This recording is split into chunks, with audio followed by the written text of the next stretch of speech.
सास, माँ, बहू और बेटी। नहीं नहीं, ये कहानी इन सारे के सारे रिश्तों की नहीं, बल्कि दो रिश्तों में ही सभी रिश्तों के होने की है। अरे बहू, मेरे और तेरे ससुर जी की रोटी मत बनाना, मैं बना लूंगी, दिन तक ठंडी हो जाती है। बहू जो कि एक वर्किंग लेडी थी। नहीं नहीं माँ जी, मैं अच्छे से कपड़े में लपेट देती हूँ ना, आप क्यों मेहनत करेंगी, माइक्रोवेव में गर्म कर लेना। अरे नहीं बहू, मेहनत मत कर, वैसे भी ऑफिस में कम मेहनत होती है क्या, जा रहने दे। लेकिन बहू मानती नहीं, वो सास ससुर की रोटी बना कर ही जाती है। दोपहर में खाने के वक्त ससुर जी कहते हैं, अरे बहू को रोटी बनाने के लिए क्यों मना कर दिया, क्या हो गया, ठंडा ही तो खाते आए हम लोग हमेशा से। अरे वो क्या है ना, सुबह ऑफिस जाती है, घर का सारा काम करने में वक्त लग जाता है, अरे थकती है वो अलग, तो मैंने सोचा बहाने से ही थोड़ा कम काम करवाऊं। ससुर मुस्कुरा रहे होते हैं। ये तो अच्छा है, बहू को समझना जरूरी है। वक्त बीत रहा था, घर में सब खुश थे कि एक दिन, माँ जी आप शाम को थोड़ा टहलने निकला करें, घर पर रह रहकर हड्डियां जाम होती है, पापा को भी ले जाया करिए, मैं वक्त पर तो आ जाती हूँ। बहू ठीक 5 बजे ऑफिस से घर आ जाती है। फिर चाय नाश्ता बनाकर सास ससुर के साथ बैठती, उन लोगों को सारा दिन का हाल बताती। रात को पति घर आता है। क्या बात है बेटा, ऑफिस से आकर कभी हम लोगों के साथ भी बैठा कर। अरे माँ, दिन रात काम करके मन ही नहीं करता, अगले दिन की फिर तैयारी होती है, आप और पापा ही कमरे में आ जाओ। इससे अच्छी तो बहू है, कितना भी थकी रहे, घर आकर हम लोगों के लिए चाय नाश्ता बनाना, फिर बातें करना। बहू ना होती तो हम बुढ़ा बुढ़िया तो बैठे ही रह जाते। सास और ससुर अब बहू के कहने पर शाम की सैर पर निकलने लगते हैं। सास की कई सहेलियां बनती है तो ससुर को भी कुछ बुजुर्ग लोगों का ग्रुप मिल जाता है। कैसा रहा सहेलियों के साथ शाम का वक्त? हम लोगों ने तो भाई खूब योगा किया। अरे हम लोगों को गप्पों से फुर्सत ही नहीं होती। वैसे मिसेस मल्होत्रा आज बहू के बारे में कुछ बोल रही थी। तभी वहां ऑफिस से बहू आ जाती है जो जींस और टॉप में होती है। क्या बात है माँ, क्या कह रही थी आपकी सहेली आपकी बहू के लिए? सास इस बार बहू को कुछ अलग तरीके से देखती है और उल्टा सवाल ही दाग देती है। क्या कह रही थी वो हटा, ये बता, तेरे ऑफिस में तो मर्द भी काम करते होंगे ना? बहू जो अब तक मजाक कर रही थी वो सीरियस हो जाती है। मर्द होंगे नहीं माँ जी, मर्द ही ज्यादा है, हम 5 ही लड़कियां हैं ऑफिस में।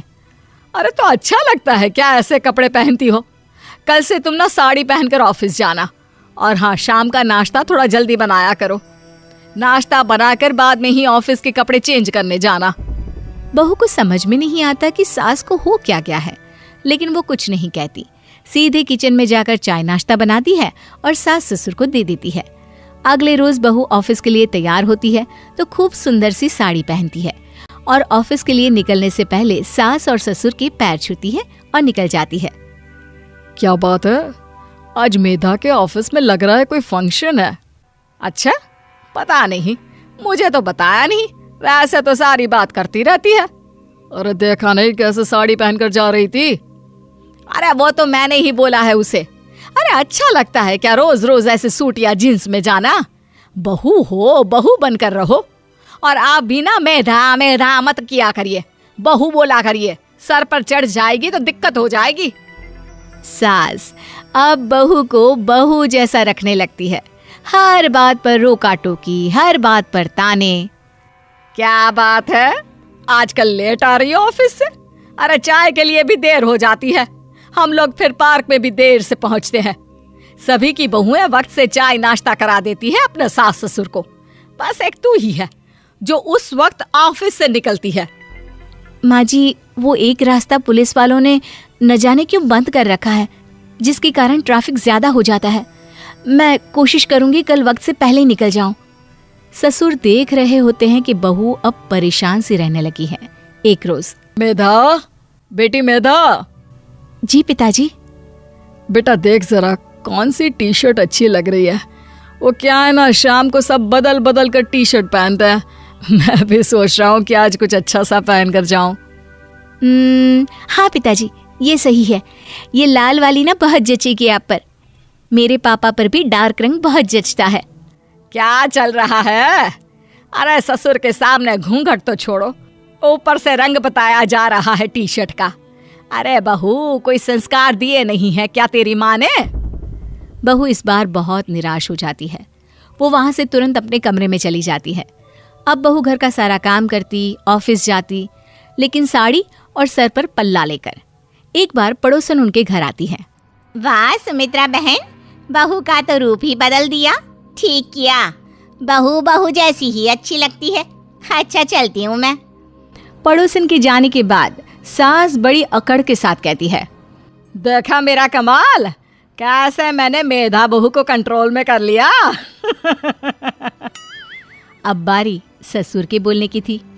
हाँ सुमित्रा, बिल्कुल ये काम तो किया है तुमने, लेकिन कभी सोचा क्या खो दिया?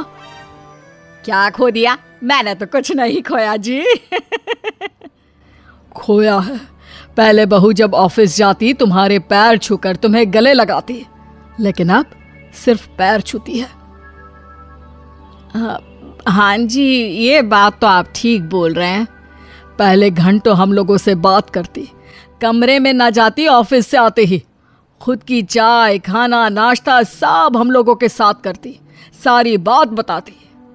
लेकिन क्या तुम्हें पता है, बहू की तबीयत खराब चल रही है, वो माँ बनने वाली है। ये बात मुझे बेटे ने बताई कि तुम्हें बता दूं। अब सास की आंख में आंसू थे। वो समझ गई थी कि लोगों के कहने में आकर उसने क्या खो दिया। शाम को बहू घर आती है तो माँ किचन में पकोड़े तल रही होती है। अरे माँ जी, आप रहने दीजिए ना, मैं आ तो रही थी। अरे नहीं, जा तू चेंज कर ले, मैं नाश्ता और चाय टेबल पर ही लगा रही हूँ मेधा। सास के मुंह से अपना नाम सुनकर बहू को बहुत अच्छा लगता है। माँ जी, कोई गलती हो गई है क्या? मेरे होते हुए आप काम करे, ये ठीक नहीं है। संस्कारी और समझदार बहू सास को माँ समझती है, लेकिन सास की बेवकूफ़ी उसे सास ही बनाकर रखती है। बहू, मुझे भी थोड़े संस्कार और समझदार बनने का मौका दे, जिससे मैं भी बहू नहीं बेटी को देखूं तुझ में।